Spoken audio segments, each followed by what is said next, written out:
Gérer votre entreprise est quelque chose de capital et fondamental pour sa survie. Et naturellement, vous le faites. Vous le faites pour toutes les choses importantes. Vous planifiez, vous contrôlez, vous optimisez, vous évaluez et vous essayez d'anticiper les risques. Et vous le faites pour vos finances, évidemment. Vous le faites pour votre stock. Vous le faites pour votre matériel.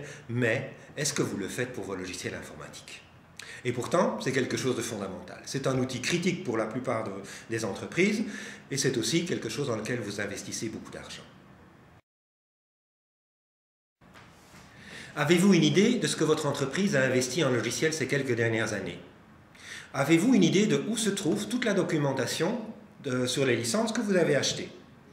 Est-ce que dans votre entreprise, les employés savent installer des logiciels sur leur PC? Est-ce qu'ils peuvent télécharger des choses sur Internet? Est-ce que si on faisait un contrôle demain, est-ce que vous vous sentiriez à l'aise? Eh bien, je pense que beaucoup d'entreprises devraient se sentir un peu mal à l'aise lorsque je pose ces différentes questions. Il y a de nombreux bénéfices à gérer correctement ces licences. Le premier est évidemment de se prémunir correctement contre les risques. Et les risques, il y en a de deux types. Les premiers sont les risques légaux. Vous risquez évidemment, lorsque vous utilisez des logiciels illégaux, de subir d'importantes poursuites judiciaires. Et je peux vous assurer que dans ce domaine, les amendes sont sévères et la jurisprudence est excessivement stricte. De l'autre côté, c'est aussi un problème de sécurité et de fiabilité. De nombreuses études mettent en évidence que des logiciels ou des copies de logiciels dans votre réseau représentent de réels dangers.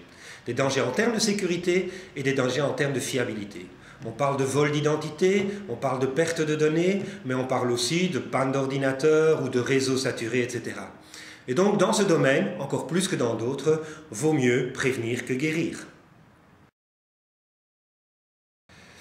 Un autre bénéfice consiste évidemment à mieux utiliser ce qu'on a. Avoir une idée claire de ce dont on a besoin permet effectivement d'être sûr de ne pas investir inutilement dans des choses qu'on n'utilise pas, mais aussi d'investir correctement dans les choses dont on a réellement besoin. Savez-vous que certains programmes de licence permettent un usage à domicile, permettent du support, permettent l'accès à des mises à jour? Est-ce que vous en profitez? Pas toujours. Et donc avoir une bonne compréhension de ce dont on a besoin permet également de mieux négocier les contrats de licence avec votre partenaire ou avec le fournisseur. Et ça, c'est important. Donc, c'est un atout réel de s'occuper correctement de vos licences et ma motivation est réellement de vous demander de vous en occuper maintenant. Dans une PME, ce n'est pas trop compliqué. Faire un inventaire de tous les logiciels qui sont déployés sur les ordinateurs, nettoyer ce dont on n'a pas besoin, s'assurer que pour chaque logiciel installé, il y a bien une licence pour le couvrir.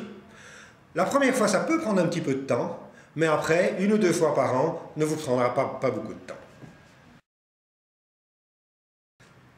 Ensuite, quelques petites règles d'hygiène vous aideront à maintenir les choses correctement. Premièrement, centraliser toutes les informations, centraliser les achats, effectuer un contrôle de manière régulière, 1 ou 2 fois par an, au bout du chemin, la tranquillité, la sécurité et l'efficacité. Votre partenaire informatique peut naturellement vous aider, voire même totalement s'en charger. Mais un petit conseil, soyez très clair avec la mission que vous lui demandez, car en finale, la responsabilité reste chez vous.